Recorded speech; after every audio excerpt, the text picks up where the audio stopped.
and welcome to another completely unrealistic episode of We Only Look Thin. I am Katherine Weigel. I am one of your hosts. I have lost about 145 pounds. I'm a Tiny Habits certified coach and a super cool gal. And with me today is Donald Weigel, and I have lost about 100 pounds. And I am also one of your hosts, and I'm a super cool guy. Yay. Wait, is that the unrealistic part of this? No. That is super realistic. Okay. No, but I think positive affirmations and self-love is an important thing. But we're not going to talk about that today. No. I mean, we just did, but we won't. No, we're not going to talk about it. I refuse. Put it on the list. Yeah. But no, today we are going to talk about unrealistic deadlines. Oh, yeah. That's what makes it unreal. I forgot what we were going to talk about. Oh, you're good. No, we last week forget. or the week before, there's so many episodes, we talked about the scale. Yeah. And we talked about... Kind of for the last 2 weeks we talked about it. Yeah. But guess what? It's going to happen again, but in a different way. Yeah. Because there's always more ways to talk about things. Absolutely. More ways to talk about things. So this week we are going to talk about those unrealistic deadlines that we put on weight loss. Yeah. Is this a relatable topic to you, Donald? Absolutely. I used to spend, and I don't want to spoil anything for later, but I spent years and years setting unrealistic deadlines. Like, I need to lose 50 pounds by the time I go to my event, whatever that event is. I am going to my event. I am going to my event. Yes. I don't know. For some reason, in all of human existence, one type of event that I would actually go to would not come to my mind. It sounds like an after-school special. Donald, are you trying to lose weight for a special event? Why, yes, Doctor, I am trying to lose weight for a special event. Exactly.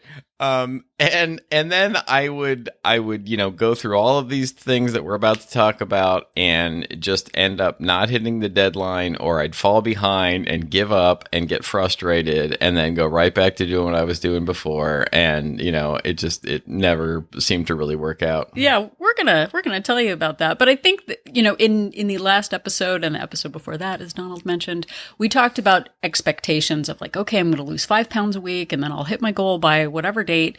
But we're going to take a sort of a deeper dive into the psychology. And I think also the chemical reactions or the hormones related to that. We're going into science, everybody. Yeah, I did extensive research on the chemical reactions inside the human body when it comes to weight loss. But a lot of times we think of a milestone or some sort of event as a plan for weight loss. That's not a plan for weight loss. Yeah, you might be oh, my 25th high school reunion is coming up. Yeah, you're being generous. I think you graduated a few years ago. But there are listeners that are younger than me. No, I just realized that my 30th high school reunion, which I'm not going to, not for weight chiller reasons, but because I didn't like my high school. Really, that's the reason, man. Yeah. No, my 30th reunion was a few years ago. Sorry to call you out. That wasn't. Yeah, no, that's fine. But, there are listeners who are younger than me. Yeah, sure. Theoretically. But we want a milestone to be a reason, the whole, and I did this too. I actually looked back at my first year of weight loss and I used hashtag 42by42. Oh, really? Which oops. We've learned some things that we are passing on to the listeners. Yeah, but I'm going to lose 42 pounds by my 42nd birthday. I'm going to lose 50 by 50. I'm going to be fit by 50. I keep using the word 50. I know. And I keep, I'm going to go off script and be I'm going to lose 26 by 40. Sure, that's not a thing that people do. It doesn't have that same ring. All right, well, I'm doing it anyway. But we also have those events. I'm going to lose weight for my wedding. I'm going to lose weight for someone else's wedding. I'm going to lose it for a reunion. Or the promise that I made to myself twice a year, I'm going to lose it for my doctor's appointment. Oh, yeah. Oh, gosh, I have a doctor's appointment that's a great one. In 6 months. I'll change before the doctor's appointment so that I don't get yelled at. That's right. But if I don't lose the weight, I'm just not going to go to the doctor's appointment. I'm not going to go to the reunion. Everything is based on my weight. But that was not realistic, was it, Donald? No, not at all. And when we set up these deadlines, when we set up these goals, we might say to ourselves, okay, well, I have 4 weeks or I have 5 weeks to lose 20 pounds. I have a month to lose 20 pounds. And so that's only 4 pounds a week. I mean, surely I can lose 4 pounds a week. And then we, maybe the first week we go on some strict diet, some one weird trick thing, and we might lose 1.5 pounds or 2 pounds the first week. And then we're like, okay. So now next week I have to lose 8 pounds next week to get back on track. And then I can go back to losing 4 pounds a week. And then like we try to go even stricter, and then that leads to binge eating, that leads to, being disappointed again on the scale. And we get halfway through the month and we're like, well, I'm never going to make it. So I may as well just not even bother at all and just, eat whatever I want and go back to what I was doing. Yeah. And I used those gimmicks and those fake deadlines for 20 years or so. Oh, yeah. You're being very generous. You are so much older than that. Oh, you were doing it for at least 45 years before you. I need to lose 40 pounds by 6th grade cotillion. That's right. Yeah, that actually, that's a whole other thing for a therapist that I haven't hired yet. Well, you called out the fact that I'm super old. I'm just like striking back out of petty childish vengeance. Strikes back. Exactly. Yeah. But so when we have that feeling of a deadline, we make a couple of assumptions, or maybe more. Let's not like attack each other for the rest of the episode. Okay. Let's keep it chill. Fair. I'll just concede that I'm very old. No, but so when we have a deadline, dear listener, you think about this as well if you would like. We think once we do it, once we lose the weight, we can get back to real life. Yeah. We think that once we get to that goal weight that we're magically going to get to, that we don't have to think about our weight anymore. Ha ha ha ha ha. Yeah, exactly. And we think all of our problems will be gone. All of my life's issues, all of my boundary issues, all my relationship, my job, all of it will be fixed when I hit that magical number. And we aren't. That doesn't happen. No, not at all. And I think that, one of and I've said this 1,000 times on this show, but really one of the key ideas that I had heard very early after I'd gotten my diabetes diagnosis that really sunk in with me and really made this work was the idea of there is no finish line. Like there is no finish line. There is no deadline. There's no, you don't, break the tape and then you're cured and you're fixed. You have to keep working on this and you have to come up with a plan that you can keep doing. It's not just I'm going to go on a diet for a few weeks or a few months or a year and then I can go back to my old ways. Like that just doesn't work. Like when you go back to your old ways, you get your old results. Yeah. We said it at the time. We owe each other a sparkling water. That doesn't sound as fun as a Coke. No, it doesn't. Not at all. So our experience has told us that we confuse a deadline with a plan. A deadline is a magical aspiration, but it is not habits. Yeah. And we think a deadline is motivation because today, like right now in the moment, oh my gosh, it sounds amazing. I could totally do that. Oh my gosh, this is it. This is the time that I'm going to do it. Yeah. And then we also think that publicly stating our deadline will keep us accountable. Yep. I've seen people on Instagram and in my own head, the people in my head, like the movie Inside Out.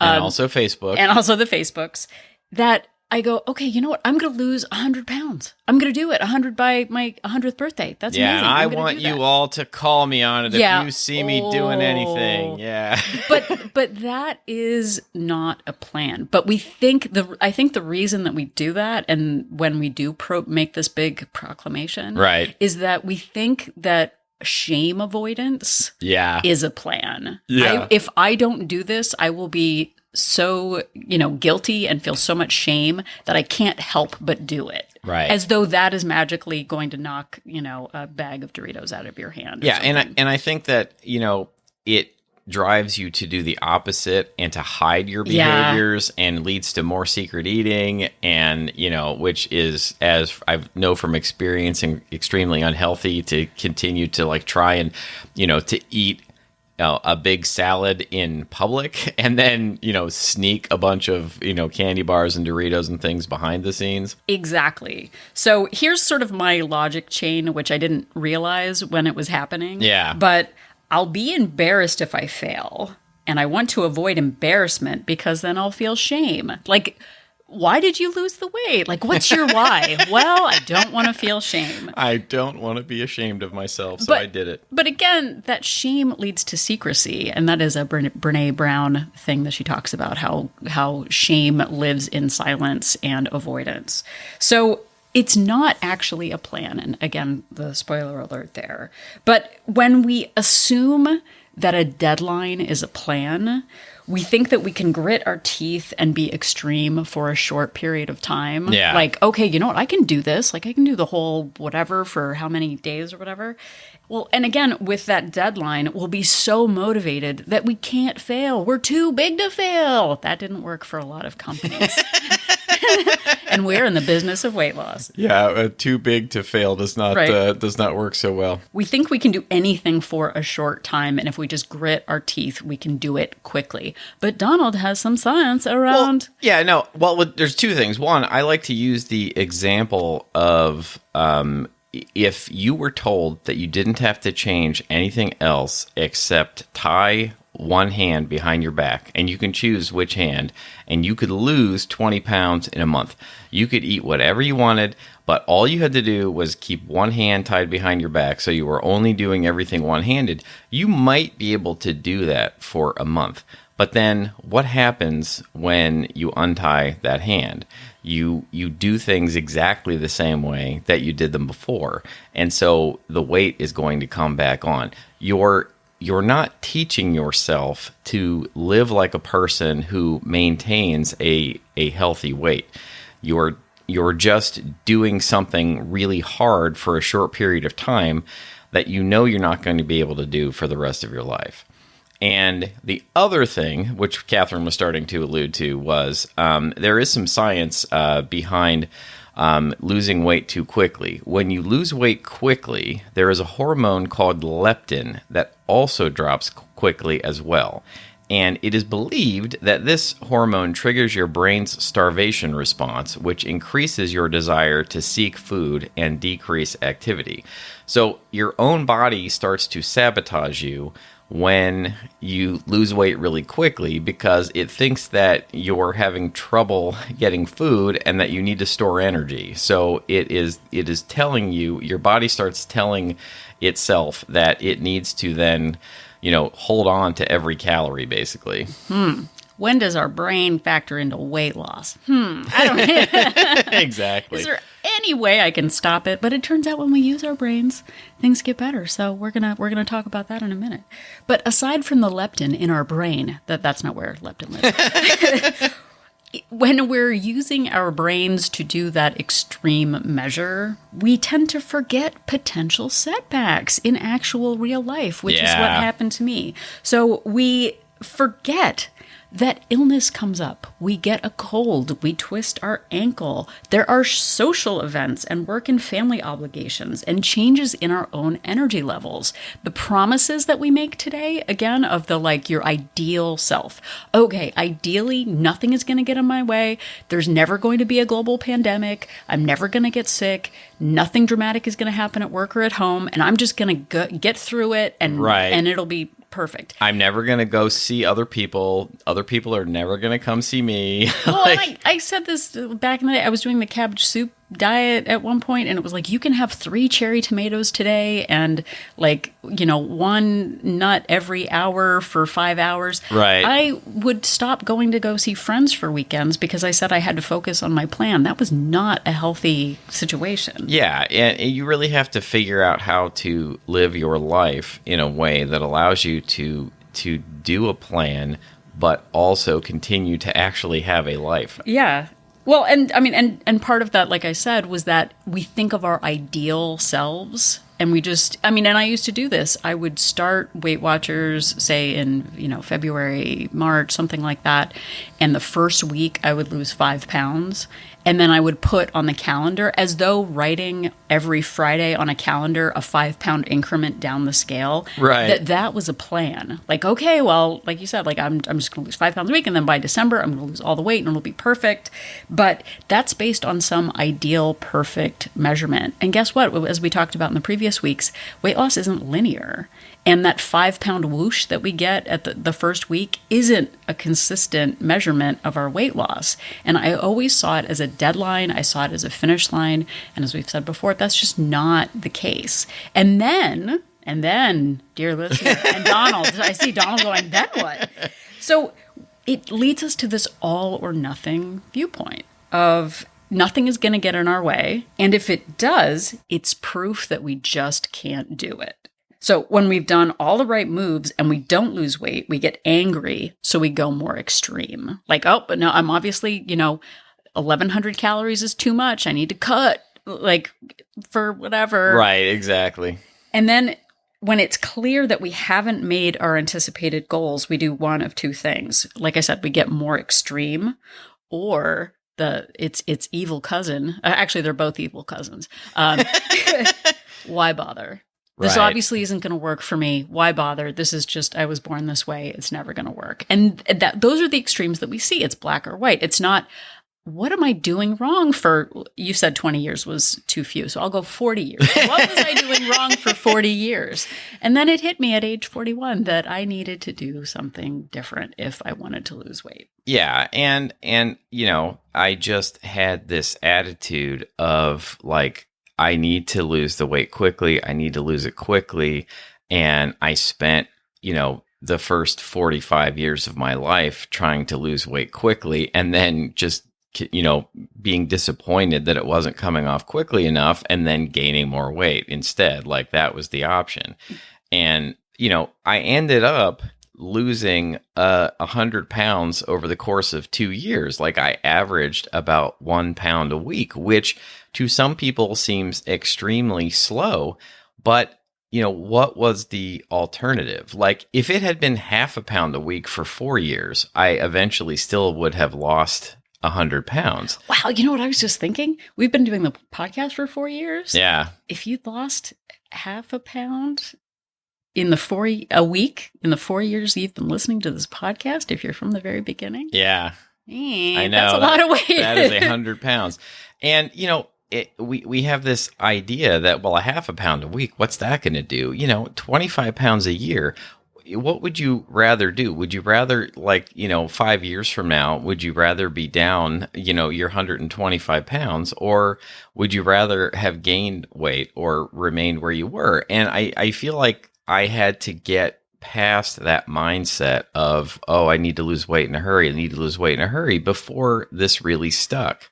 Yeah. And I think too, sort of as we're circling the corner on this and you realize that the deadline doesn't work, is thinking about, what we can do instead of that.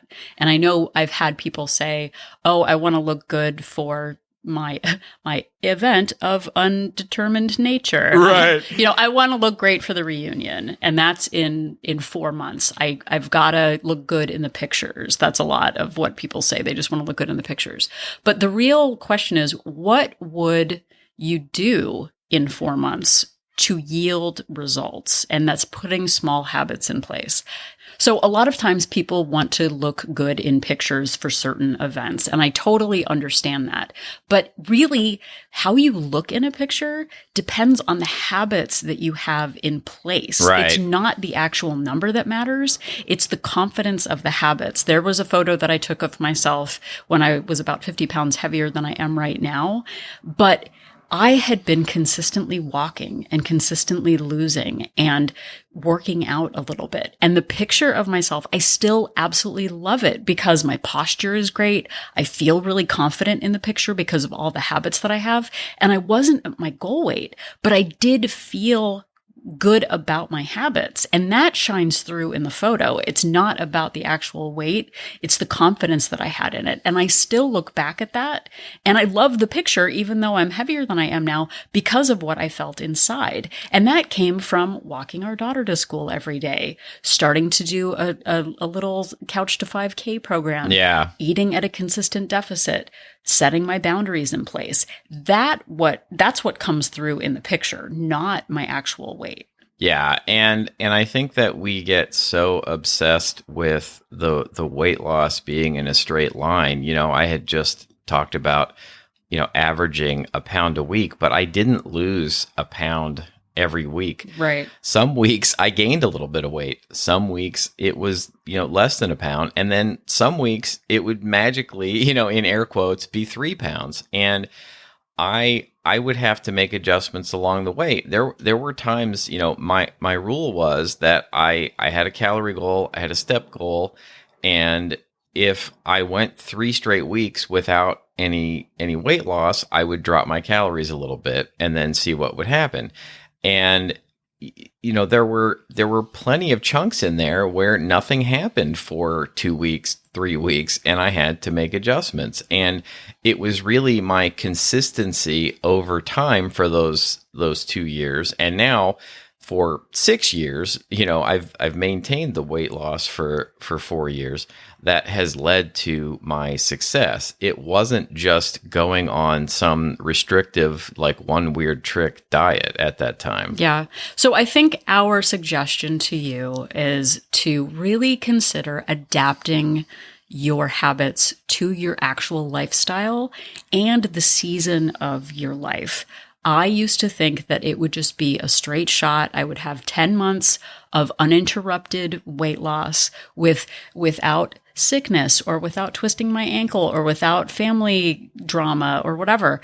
Understanding that life is still going to happen and being able to adapt your habits to those circumstances really matters. When I first got my Fitbit, I, for 2 or 3 months, was really great on it, and I was trying to hit that step goal. And then I twisted my ankle trying to hit my step goal at 11:55 at night outside, and I twisted my ankle wearing flip-flops. Yeah. Guess what? I stopped everything. I stopped tracking. I stopped walking. I gained 30 pounds in the next year because of that, just twisting my ankle. Now I understand that if I twist my ankle, I can do other things. I can meditate. I can do floor yoga. I can do seated workouts. I stopped thinking about my ideal self and really stopped and said, what can I do today to make this work? What can I adapt? What can I change? How can I modify? And that was a really key change in maintaining a consistent weight loss. Yeah. And look, we have learned from experience that the super restrictive diets, the things where you're cutting out giant categories of food, the things we refer to as there's one weird trick to weight loss that Sherman Oaks doctors don't want you to know.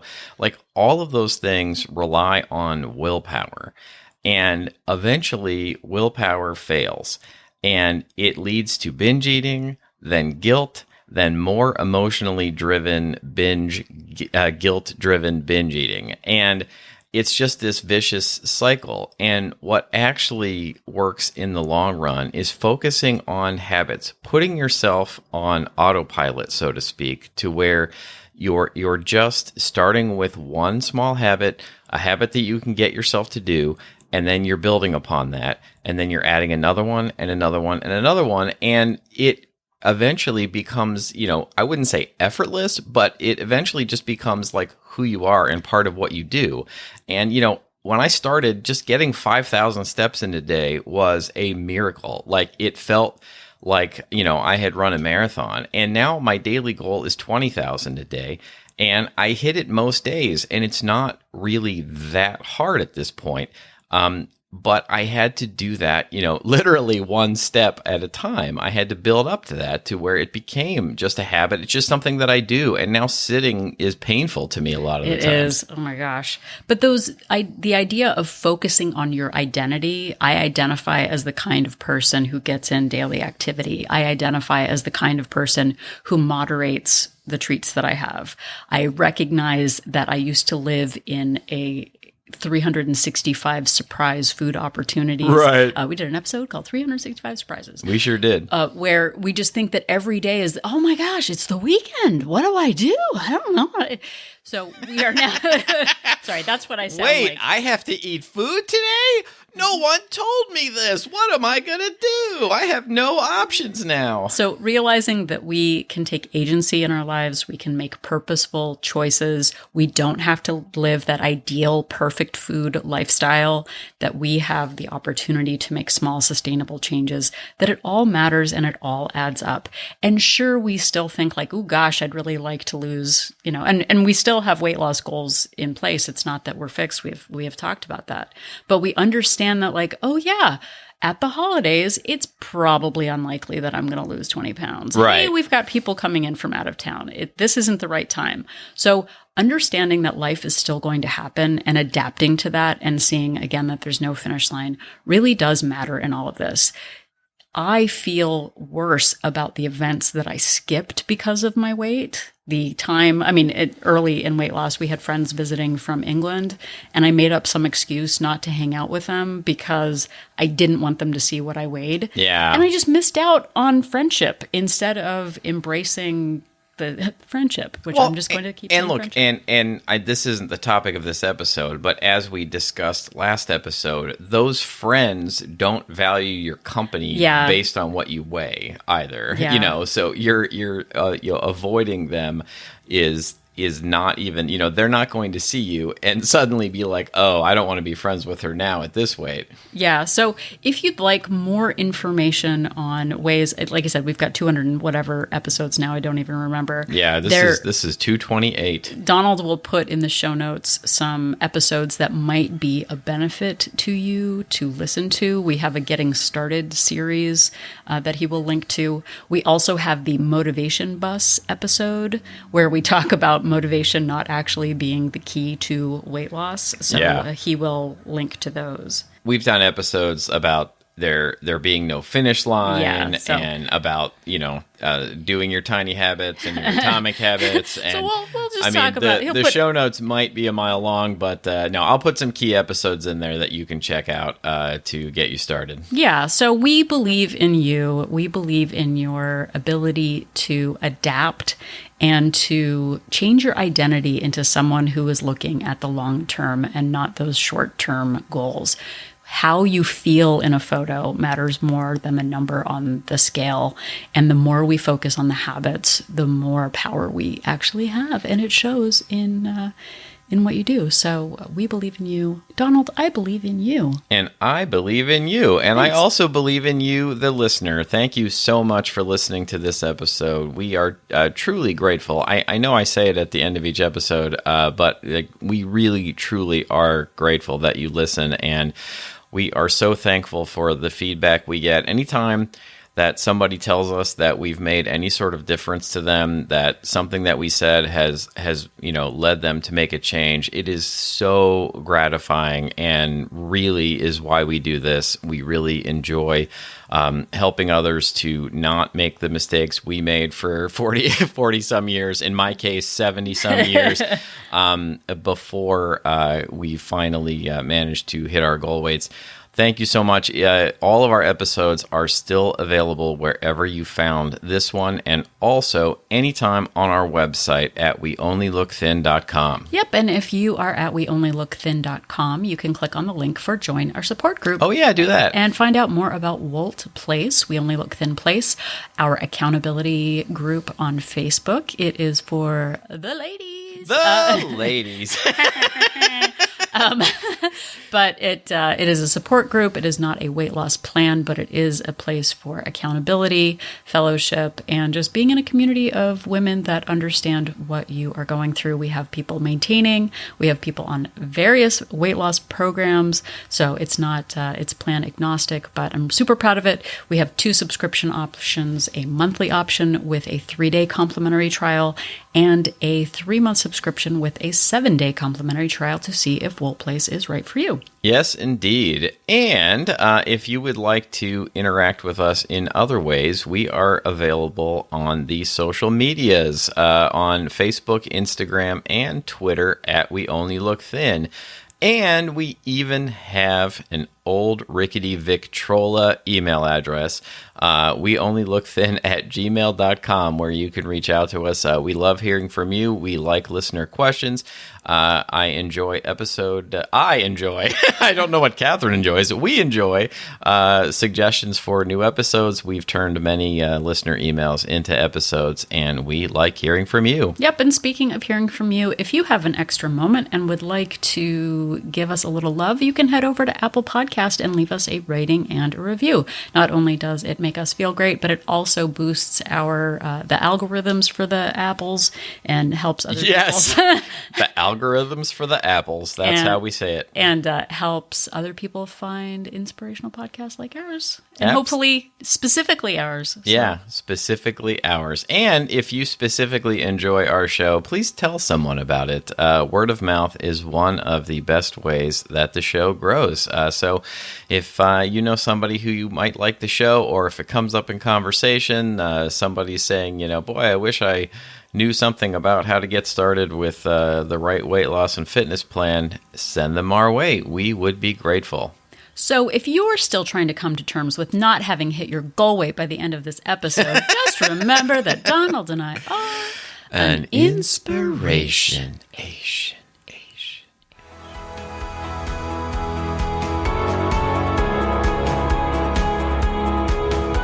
The information that you hear on this podcast is for informational purposes only. The hosts are not medical professionals. You should always consult with your doctor, nurse, or other certified health professional before beginning any diet or fitness program.